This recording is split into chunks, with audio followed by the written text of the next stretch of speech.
할렐루야. 우리 함께 믿음의 고백드림으로 2022년 4월 26일 화요일 새벽 기도회를 하나님 앞에 함께 드리겠습니다. 나는 전능하신 아버지 하나님 천지의 창조주를 믿습니다. 나는 그의 유일하신 아들 우리 주 예수 그리스도를 믿습니다. 그는 성령으로 잉태되어 동정녀 마리아에게서 나시고 본디오 빌라도에게 고난을 받아 십자가에 못 박혀 죽으시고 장사된 지 사흘 만에 죽은 자 가운데서 다시 살아나셨으며 하늘에 오르시어 전능하신 아버지 하나님 우편에 앉아 계시다가 거기로부터 살아있는 자와 죽은 자를 심판하러 오십니다. 나는 성령을 믿으며 거룩한 공교회와 성도의 교제와 죄를 용서받는 것과 몸의 부활과 영생을 믿습니다. 아멘. 아멘. 찬송가 380장, 통일 찬송가 424장입니다. 네.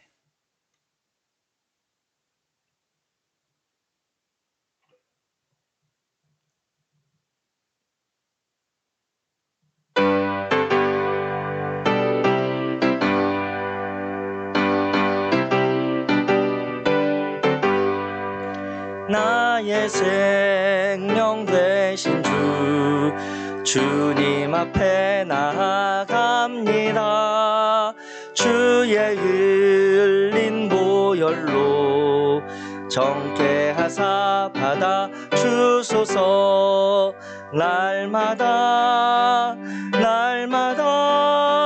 주를 찬송하겠네. 주의 사랑 줄로서 나를 굳게 잡아매소서. 괴로운 세상 지낼 때 나를 인도하여 주소서. 주를 믿고 나가면 나의 길을 잃지 않겠네. 날마다 주를 찬송하겠네. 주의 사랑 줄로서 나를 굳게 잡아매소서. 세상 살아갈 때에 주를 더욱 사랑합니다. 밝고 빛난 천국에 나의 영혼 들어가겠네. 날마다 주를 찬송하겠네. 주의 사랑 줄로서 나를 굳게 잡아매소서. 아멘.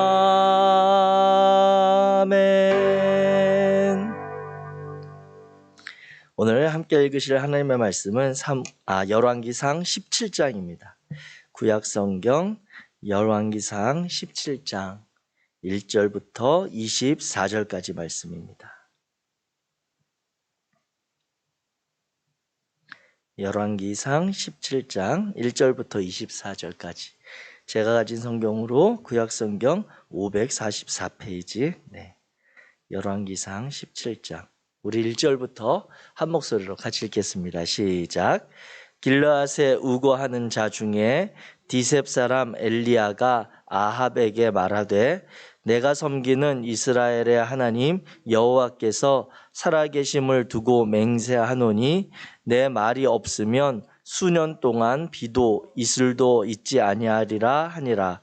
여호와의 말씀이 엘리야에게 임하여 이르시되 너는 여기서 떠나 동쪽으로 가서 요단 앞 그리 시냇가에 숨고 그 시냇물을 마시라. 내가 까마귀들에게 명령하여 거기서 너를 먹이게 하리라. 그가 여호와의 말씀과 같이 하여 곧 가서 요단 앞 그리 시냇가에 머물매 까마귀들이 아침에도 떡과 고기를 저녁에도 떡과 고기를 가져왔고 그가 시냇물을 마셨으나 땅에 비가 내리지 아니하므로 얼마 후에 그 시내가 마르니라. 여호와의 말씀이 엘리야에게 임하여 이르시되 너는 일어나 시돈에 속한 사르밧으로 가서 거기 머물라. 내가 그곳 과부에게 명령하여 내게 음식을 주게 하였느니라. 그가 일어나 사르밧으로 가서 성문에 이를 때에 한 과부가 그곳에서 나뭇가지를 줍는지라. 이에 불러 이르되 청하건대 그릇에 물을 조금 가져다가 내가 마시게 하라. 그가 가지러 갈 때에 엘리야가 그를 불러 이르되 청하건대 내 손에 떡 한 조각을 내게로 가져오라.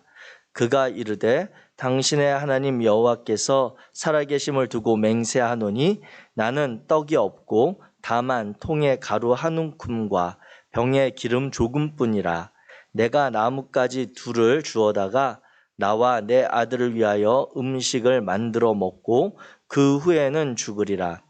엘리야가 그에게 이르되 두려워하지 말고 가서 내 말대로 하려니와 먼저 그곳으로 나를 위하여 작은 떡 한 개를 만들어 내게로 가져오고 그 후에 너와 내 아들을 위하여 만들라.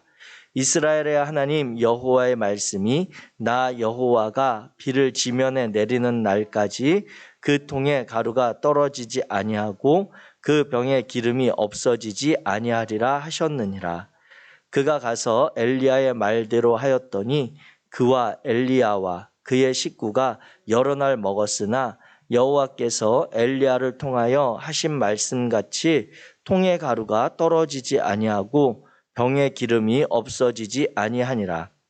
이 일 후에 그 집 주인 되는 여인의 아들이 병들어 증세가 심히 위중하다가 숨이 끊어진지라.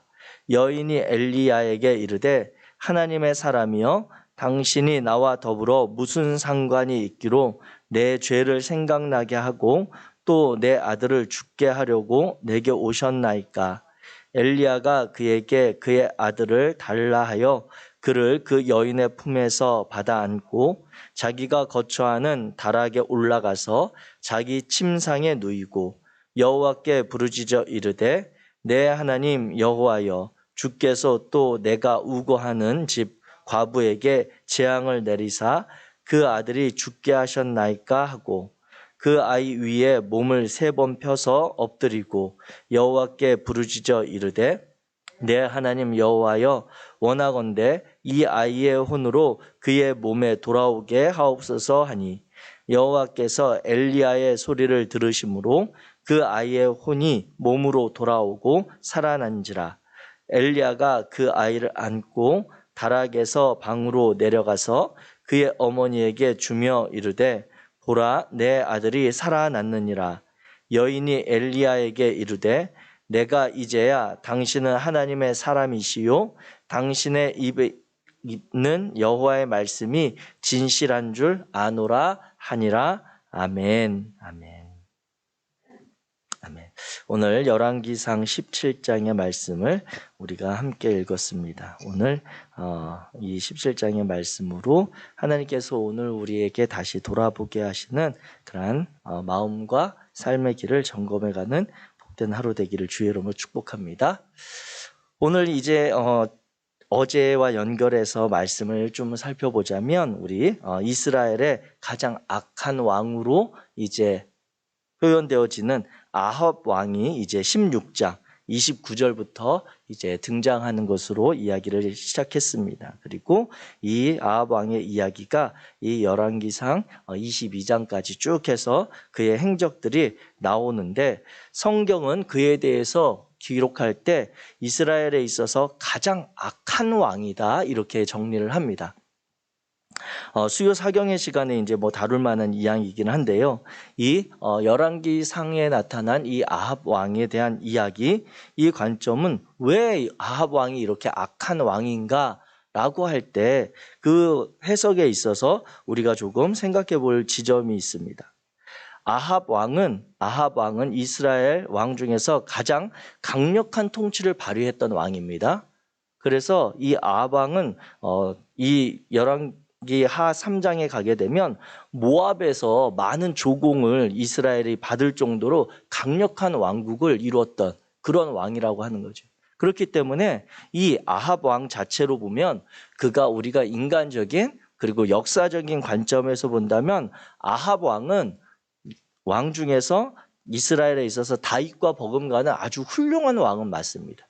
왜냐하면 가장 강력한 통치를 이루었고 군사적으로나 경제적으로 아주 풍요로운 그러한 시대를 또 이끌었던 왕도 맞습니다. 그리고 주변 국가들로부터도 안전하게 군사력을 정비했던 왕이기 때문에 그냥 일반 역사가들의 관점에서도 본다면 아합 왕은 우리나라 역사로 치면 광개토 대왕과 같은 아니면 그런 뛰어난 왕으로 볼 수 있다라고 하는 거죠. 그런데 인간적으로 일반적으로 볼 때 다윗과 함께 가장 위대한 왕으로 여겨지지만 성경에 있어서만큼은 성경은 그 아합 왕을 이스라엘 역사 중에 가장 악한 왕으로 기록하고 있다라고 하는 것입니다. 이것은 비단 아합 왕의 행적 그것을 판단하는 한 가지 근거가 성경에 나오는데 그 내용이 16장 이제 31절부터 33절에 나타난 그 내용입니다. 그 내용을 한마디로 정리하자면 무엇이냐면 이 아합 왕이 다른 왕 때에도 약간 그런 경향은 있었지만 특별히 본격적으로 이스라엘에 가장 바알을 섬기는 그런 문화와 종교적인 일들을 많이 그리고 강력하게 드러냈기 때문인 것입니다. 바알의 아내인 이세벨에 대해서도 오늘 본문에서 16장에서 표현할 때 시돈 사람의 왕 엣바알의 딸이라고 하는데 이 엣바알이 이제 시돈상에 있었던 제사장의 이름이다라고 하는 그런 학자들의 견해가 있습니다. 그러니까 어떻게 보면 이 아합 왕의 아내였던 이세벨은 바알을 섬기는 대제사장의 딸이었고 그러다 보니 그 바알이 이세벨의 영향으로 이스라엘 백성들 하나님만을 섬기겠다라고 하는 이스라엘 백성들을 바알을 섬기도록 하는 가장 강력한 영향을 미쳤다라고 하는 것이죠. 그래서 그 한 가지 때문에 성경은 이 아합 왕에 대해서 가장 악한 왕이다라고 정리해서 이야기를 하고 있습니다. 그래서 이제 17장부터 이어지는 내용에 보면 이 아합 왕의 어떤 행적들, 아합 왕 시대에 신앙적으로 하나님을 섬기는 그러한 하나님의 사람들과 하나님의 백성들의 어떻게 되어 있는지를 잘 나타내주고 있다라고 하는 것이죠. 그래서 이 바알을 섬기게 했던 이 아합 왕이 그렇다면 왜 그렇게 악한 왕이냐라고 했을 때 이 바알을 섬기는 것은 하나님에 대한 백성들을 다시 종살이 시키는 노예로 만드는 그러한 일들을 하기 때문입니다. 이 바알은 비의 신이고 폭풍의 신입니다. 그래서 이 가나안 땅에 오늘 본문 17장 1절에 시작되는 그 관점에 보면 여호와 하나님께서 말씀하실 때 내 말이 없으면 수년 동안 비도 이슬도 있지 아니하리라 라고 하시는 그 말씀은 우리가 어떻게 볼 수 있냐면 풍요의 신, 폭풍의 신, 비의 신, 농사를 관장하는 이 바알에 대해서 하나님께서 하나님의 주권을 이 엘리야를 통해서 선포하시는 그러한 말씀이라고 하는 것이죠. 이 바알을 섬기는 문화가 왜 하나님께서 그토록 싫어하셨냐라고 한다면 이 모든 것을 이 바알을 섬기는 문화 안에서는 상대화시키고 풍요와 다산을 신적인 그러한 가치로 여겼기 때문입니다. 그래서 정리하자면 풍요로움, 오늘 이 땅 가운데서 풍요로움을 누리는 그 사람은 내가 특별히 바알 신의 축복과 은혜를 받은 내가 바알 신을 잘 섬겨서 이와 같은 복을 누린다라고 하는 것이 정당화되어집니다. 상대적으로 그 시대 가운데 가난하거나 공궁하거나 궁핍한 삶을 살아가는 이들은 바알 신을 제대로 섬기지 못해서 신의 저주를 받았다라고 하는 것이 그 사회 통념적으로 다 인정이 돼버립니다. 그렇기 때문에 어떠한 일들이 벌어지게 되겠습니까?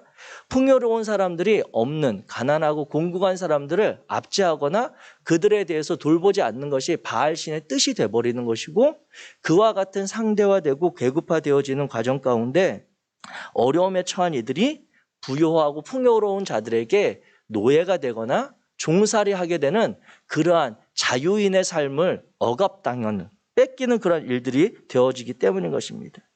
그래서 하나님께서 이스라엘 민족들을 하나님의 백성을 삼으실 때 그 관계가 어디에서 시작이 되냐면 출애굽시킬 때에 하나님께서 애굽에서 종살이하던 히브리인들과 많은 허다한 잡족들을 그들을 그 종살에서 건져내서 가나안 땅에 들어가 그들이 자유인으로서 그들의 손으로 수고하고 애쓴 것의 열매를 거두며 살아가는 그런 하나님의 백성으로 삼으셨는데, 이 바알의 문화, 바알신을 섬기는 문화 아래서 다시 그 자유인 되었던 이스라엘 백성들이 풍요로움을 주관하는, 바알신에 따라서 억압당하고 착취당하고 그 가운데 서로를 형제로 대우하는 그러한 삶이 무너져 버리기 때문인 것입니다. 그것이 하나님께서 이스라엘 백성들을 자유인으로 살게 하신, 하나님의 백성으로 살게 하신 가장 기본적인 삶의 권리와 권한을 바알신을 섬김으로 인해서 모든 것이 무너지는 것에 대해서 하나님께서 가장 싫어하시고 가장 악하게 보셨다라고 하는 것이죠. 그 관점에서 이 열왕기 상하를 보게 되면, 이 열왕기 상하는 이스라엘 민족의 역사에 있어서 신명기적인 관점에서 이스라엘 민족들이 어떠한 잘못과 어떠한 실수를 범했는지를 우리에게 보여주고 있는 아주 중요한 성경의 내용이라 하겠습니다. 이와 같이 하나님께서 엘리야를 통해서 바알을 섬기는 이스라엘 민족들, 가나안 땅에 있었던 이들 가운데 이 폭풍우를 주관하고 농사와 이 풍요로움을 주관하는 비를 내리는 일들이 바알 신에게 있지 아니하고 여호와 하나님께 달려 있다라고 하는 것을 선포하시는 것으로 오늘 17장 말씀을 시작하고 있습니다. 그래서 오늘 이 열왕기상 17장 말씀을 보게 될 때 크게 여호와 하나님께서 세 가지로 자신의 주권, 하나님의 백성을 향한 일들을 드러내시는데, 그 첫 번째가 바로 비를 주관하는 그러한 내용입니다. 이 사건은 가나안 땅에서 일어나는 것으로 되어 있습니다. 그리고 이 사건을 일으키는 그 대언자는 엘리야는 오늘 본문에 보면 길르앗에 우거했다라고 하는 그러한 표현으로 나오고 있습니다. 이 길르앗이라고 하는 지역과 가나안 땅을 조금 비교해서 우리가 생각을 해볼 때, 길르앗은 요단강, 우리가 이스라엘 백성들이 가나안 땅에 들어올 때 요단강 동편에서 들어오거든요. 그래서 이 가나안 땅을 차지할 때 보면 요단강 동편에 므낫세, 르벤, 갓 지파가 이렇게 2와 2분의 1 지파가 그곳에 머무는 그 지역이 있고, 요단강을 기점으로 가나안 땅에 이제 나머지 지파들이 살게 되는데, 이 길르앗은 요단강 동편에 있는 지역입니다. 그렇기 때문에 이 아합이 가나안 땅에서 왕이 되어서 그 땅 가운데 바알을 섬기는 문화와 종교적인 제의를 할 때, 길르앗 땅은 상대적으로 이 바알 신에 대한 문화가 덜 영향을 미쳤음을 우리는 생각해 볼 수가 있는 것이죠. 이와 같은 상황 가운데 이 길르앗에 우거했던 디셉 사람 엘리야는 아무래도 바알 신에 대한 신앙보다 하나님에 대한 신앙에 더 예민했고 하나님의 뜻에 민감했던 사람인 것입니다. 그가 이제 이 요단강을 건너와서 가나안 땅에, 이 바알 문화가 창궐하기 시작하는 이 가나안 땅에 와서 이 풍요로움, 우리의 삶을 주관하시는 분이 여호와 하나님에 달려있다라고 하는 것을 선포하는 그 말씀을 통해 누가 비를 주관하는가, 누가 우리가 이 땅을 살아가는 동안 이 자연 만물, 창조 세계를 돌보고 이끌어 가시는가라고 하는 것을 분명하게 보여주는 사건이라고 하는 것입니다. 이와 같이 엘리야가 수년 동안 비도 이슬도 여호와 하나님의 말씀이 없으면 내리지 않을 것이라고 선포한 이후에 그는 이제 그리 시냇가에 가서 머물게 되는 모습을 우리가 보게 됩니다.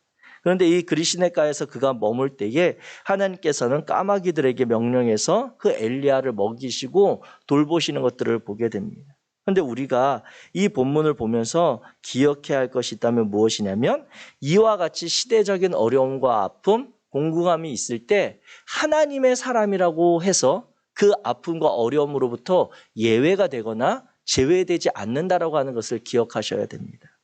조금 더 쉽게 말하면 무엇이냐면, 오늘 본문 17장 7절에 보게 되면 땅에 비가 내리지 아니하므로 얼마 후에 그 시내가 마르랐다라고 되어 있습니다. 하나님께서 엘리야라고 하는 하나님께 깨어있고 예민한 하나님의 사람을 통해 하나님의 주권을 선포하셨는데, 하나님께서 그 그리 시냇가에 그 엘리야를 머물게 하시는 동안 까마귀를 통해 그를 먹이셨습니다. 그렇다면 그 땅에 비가 오지 않는 동안에도 하나님의 그러한 사람이라고 한다면 하나님이 그를 주권적으로, 강권적으로 하나님의 특별한 은혜로 그를 돌보시고 지키셔야 되는 것 아닙니까?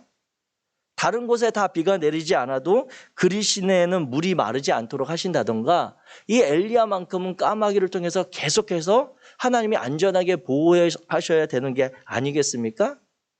그런데 성경은 그렇게 이야기하지 않습니다. 이 그리 시내라고 하는 시내는 특별한 시내가 아니라 와디라고 하는 곳으로, 비가 내리는 중동 지역의 우기일 때는 그 시내가 넘치도록 물이 많지만 건기가 되면 이 와디라고 하는 지역은 바짝 말라버리는 그러한 시내입니다. 그러니까 하나님께서 하나님의 사람을 이끌어 가신 그 그리 시내가 특별한 곳도 아니고 까마귀로 먹이셨다라고 하는 것에 대해서 성경의 표현대로 실제 까마귀로 먹이기도 하셨을 수 있지만, 신학자들의 그런 표현에 의하면 까마귀에 해당하는 히브리어 단어가 오르빔이라고 하는 단어인데, 이 오르빔은 그 당시에 아랍인들을 일반적으로 일컫는 아라비암으로 비슷한 그런 단어로 보기도 합니다.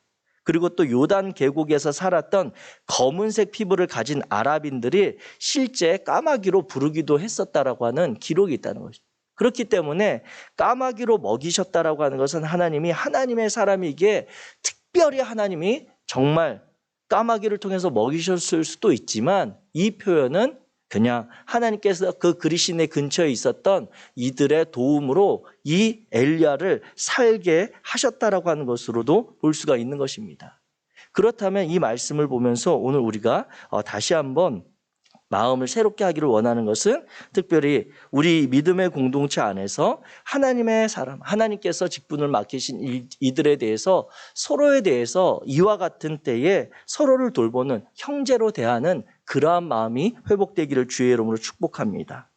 목회자와 성도들 간의 사이에 있어서 사랑의 관계, 하나님의 말씀을 바르게 전하고 선포하고 그 말씀에 대하여 올바르게 순종하는 것 외에 다른 어떠한 것도 그 관계 안에 있을 수 없습니다. 그렇게 까마귀로 하나님께서 먹이셨기에 목회자의 삶이나 교육자들의 삶에 있어서 너무 무관심하거나 그들의 삶에서 돌보지 않는 것은 공동체의 책임에 있습니다. 이 말씀을 특별히 드리는 이유는 무엇이냐면, 그 뒤에 우리가 많이 들어왔던 엘리야와 사르밧 과부의 말씀이 이어지기 때문입니다. 앞에서 엘리야와 이 가뭄의 시대, 그리 시내 가운데서 하나님께서 까마귀로 먹이시는 가정 가운데 그때도 한계가 있었고, 하나님께서 그 시기가 동일한 특별한 때가 아니었다라고 하는 것을 보여주신 이후에 8절부터 가면 우리가 잘 알고 있는 엘리야와 사르밧 과부의 이야기가 나옵니다. 그런데 이 엘리야와 사르밧 과부의 이야기에 보면 하나님께서 엘리야를 시돈 땅에 속한 사르밧 과부에 보내십니다.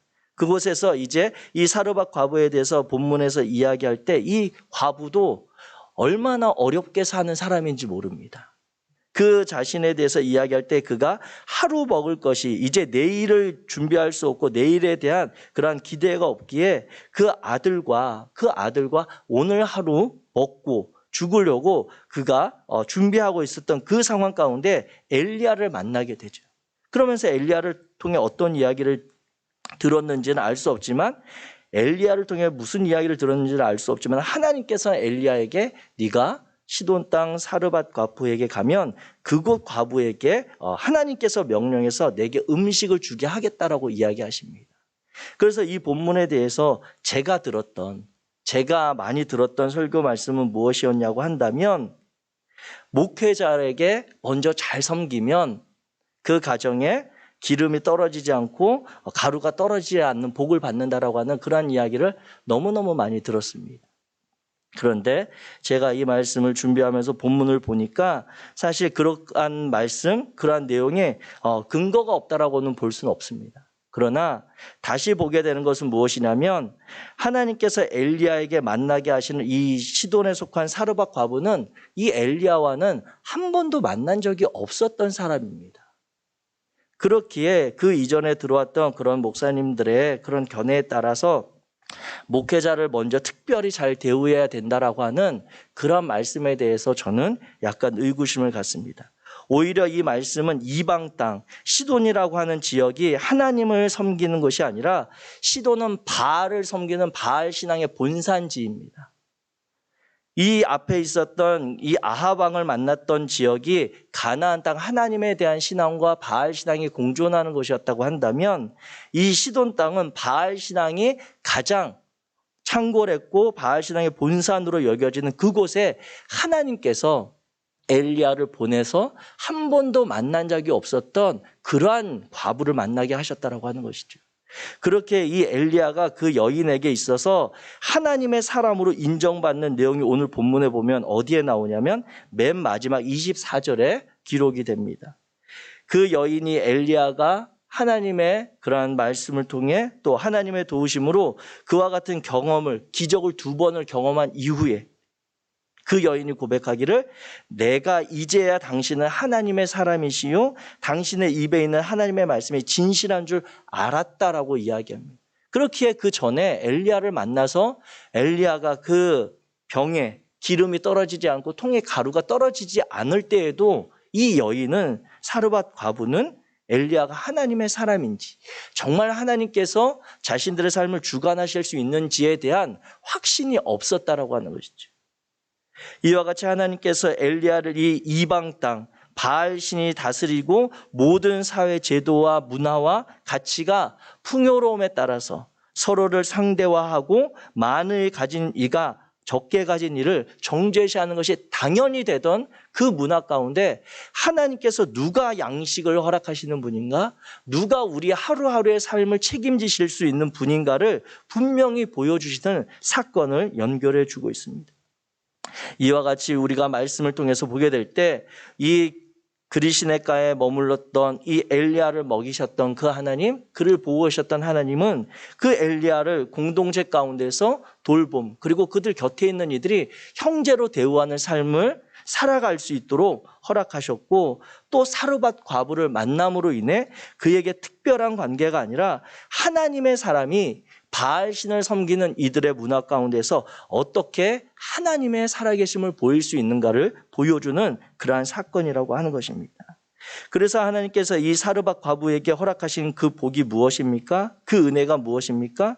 그것은 엘리야를 잘 대접해서 갑자기 그 과부의 신분이 달라지거나 그 형편이 갑자기 확 변한 것이 아니라 그의 삶이 하루하루 성실하게 수고하고 애쓰는 가운데 그 먹을 것이 떨어지지 않도록 하나님이 돌보셨다라고 하는 것입니다. 그래서 오늘 본문에 보게 되면 그 16절 말씀에 여호와께서 엘리야를 통하여 하신 말씀같이 통에 가루가 떨어지지 아니하고 병에 기름이 없어지지 아니한 것이 하나님의 말씀, 그 기근이 끝날 때까지 계속해서 하나님께서 하루하루의 삶을 지켜주셨다라고 하는 것이죠. 즉 이방 땅 가운데 바알 신에 섬기는 그 문화 가운데 일용할 양식, 우리의 삶의 자리를 책임지시는 분이 하나님이심을 엘리야를 통해 하나님께서는 경험하게 하십니다. 또한 이어지는 이제 17절부터 24절의 말씀 가운데 보게 되면 그 여인의 집 가운데 이 사르밧 여인의 집에 그 아들이 죽음을 맞는 그러한 사건이 나타나게 됩니다. 이러할 때 갑자기 17절 말씀에 그 아들이 병들어 증세가 심히 위중하다가 숨이 끊어지자 그 여인이 고백하는 내용이 무엇입니까? 18절에 보면 하나님의 사람이여 당신이 나와 더불어 무슨 상관이 있기로 내 죄를 생각나게 하고 또 내 아들을 죽게 하려고 내게 오셨나이까? 라고 이야기합니다. 그 전에 하나님께서 그 여인을 먹이시고 그 여인의 가정을 지키실 땐 그 여인이 그 하나님에 대한 그러한 인식과 존재가 없다가 이제는 그 집안 가운데 하나님의 은혜가 계속되는 중에도 이와 같은 어려움, 마음의 상처, 큰 시련의 시간이 닥쳐올 때 다시 낙심케 되고 좌절케 되고 자신을 탄식하는 그러한 모습을 보게 됩니다. 그러할 때에 하나님께서는 이 본문을 통해서 누가 생명을 주관하는 분인가, 누가 우리의 생명을 이끌어 가시는 분인가를 이방 땅에서 선포하는 그 하나님을 보게 됩니다. 이와 같은 상황 가운데 그 여인의 이야기를 듣고 엘리야가 행하는 것은 무엇입니까? 오늘 본문에 보면 엘리야가 그 아들의 시신을 받아서 그 아이를 데리고 다락에 올라가서 하나님께 간절히 기도하면서 몸을 3번 펴서 엎드리고 또 하나님께 기도하는 이러한 일들을 합니다. 이 이야기는 무엇이냐면 이 당시에 그런 상황들을 보게 될 때 우리가 여호수아와 그리고 신명기 사사기의 그런 내용들을 볼 때 하나님의 백성이 시체를 가까이 한다, 하나님의 사람이, 제사장이나 하나님께 쓰임받는 사람이 이러한 죽음을 가까이 하는 것은 부정한 일입니다. 결코 해서는 안 되는 일이고 결코 이와 같은 일들을 피해야 되는 것이 마땅한 것이 그 당시의 상황임에도 불구하고 엘리야는 죽어있는 아이의 시체에 하나님께 기도하고 그를 위하여 간절히 기도하며 그 신체를 안고 있는 그 모습을 통해 생명을 주관하시는 하나님께서 저와 여러분들 통해 오늘 죽어가는 영혼을 살릴 수 있는 능력이 있음을 보게 하는 것을 기억하시기 바랍니다. 이 이야기가 우리가 예수님을 통해서 보게 되어질 때 예수님이 당시에 이 시대 가운데 계실 때에도 그 부정한 여인, 유출병에 있었던 여인이 다가와서 예수님을 만나는 그런 장면이 있습니다. 그런데 구약의 신명기적인 관점에서 보게 된다면 당연히 부정한 것이 정한 것, 시체가 건강한 하나님의 사람을 만나면 이 하나님의 사람이 더러워지고 부정해져야 맞는 것인데 예수님께서는 그 여인에게 자신의 능력을 통해 그 여인이 치유받았다라고 말씀하시고 오늘 이 열왕기상 16장에도 보게 되면 죽었던 부정했던 시체가 하나님의 생명을 가진 하나님의 사람의 그 정함으로 말미암아 다시 회복되어지는 역사를 우리로 보게 하는 것이죠. 사랑하는 성도 여러분, 오늘 저와 여러분들이 이 열왕기상 16장 말씀을 보면서 오늘 저와 여러분의 삶 가운데 우리 안에 하나님의 생명이 있음을 기억하시기를 주의 이름으로 축복합니다. 우리를 오늘 이 시대 가운데 특별히 어제의 수고로움과 어제의 피곤함과 어제의 지침 가운데서 새로운 부활의 날, 새로운 날을 열어주시고 새 은혜를 주신 그 하나님을 기억하시기 바랍니다. 그래야 해서 오늘 하루를 살아갈 때에도 저와 여러분들이 하나님께서 우리를 만나게 하시는 얼마나 많은 사람이 있겠습니까? 그 가운데 하나님의 생명을 가진 저와 여러분들이 그들에게 다른 육체적인 생명이나 육체적인 강건함이나 어떤 물질의 풍요로움이 아니라 우리 안에 있는 하나님의 생명, 어제의 실수와 어제의 아픔과 어제의 상처에도 불구하고 새롭게 용기 주시고 새날 믿음으로 살도록 우리를 일으키시는 그 하나님의 생명을 그들에게도 전하도록 우리에게 새날을 허락하신 것입니다. 오늘 하나님께서 우리에게 주시는 특별한 말씀은 없습니다. 저는 개인적으로 성경에 대해서 가지고 있는 제 개인적인 견해를 밝히자면 하나님께서 오늘 내게 특별히 주시는 말씀은 없다. 늘 하나님은 동일하게 말씀하시지만 내가 그날 성경을 읽고 그날 성경을 묵상하는 가운데 내가 그동안 잊어버렸던, 내가 관심 갖지 못했던, 내가 하나님의 마음에 대해서 다 깨닫지 못했던 것을 점검하고 새롭게 결단하고 돌아보게 하는 그러한 말씀이 있을 뿐 하나님께서 우리에게 주시는 특별한 삶의 말씀은 없습니다. 하나님은 언제나 동일하게 생명을 존중하며 살라고 말씀하시고 모든 이들을 우리의 형제로 대우하라고 하십니다. 우리의 신앙의 공통체 가운데 특별히 저와 여러분들이 오늘 하루 만나는 많은 이들 가운데 그들에게도 저와 여러분들이 누리는 이 하나님의 생명이 일용할 양식을 공급하시는 살아계신 하나님의 은혜가 이 땅에 비를 내리시고 우리의 생명을 주관하신 그 하나님이 바로 저와 여러분들이 섬기는 하나님이심을 보게 하시기를 주의 이름으로 축복합니다. 기도하겠습니다. 인간의 생사화복을 주관하시는 하나님, 오늘도 이 땅의 모든 생명의 주권이 여호와 하나님께 있음을 인정합니다. 우리를 새날 새 은혜로 이끌어 주시고 새로운 부활의 생명으로 우리를 인도하시니 감사합니다. 하나님, 우리가 이 생명을 누릴 때에 우리 곁에 하나님의 생명을 알지 못하고 하나님의 은혜를 누리지 못하는 이들을 기억할 수 있도록 도와주옵소서.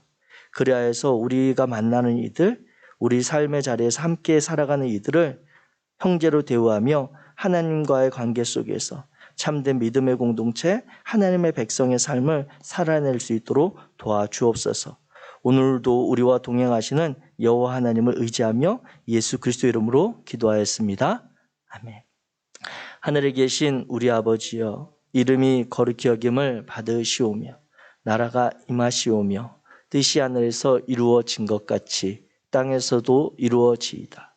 오늘 우리에게 일용할 양식을 주시옵고 우리가 우리에게 죄 지은 자를 사하여 준 것 같이 우리의 죄를 사하여 주시옵고 우리를 시험에 들게 하지 마시옵고 다만 악에서 구하시옵소서.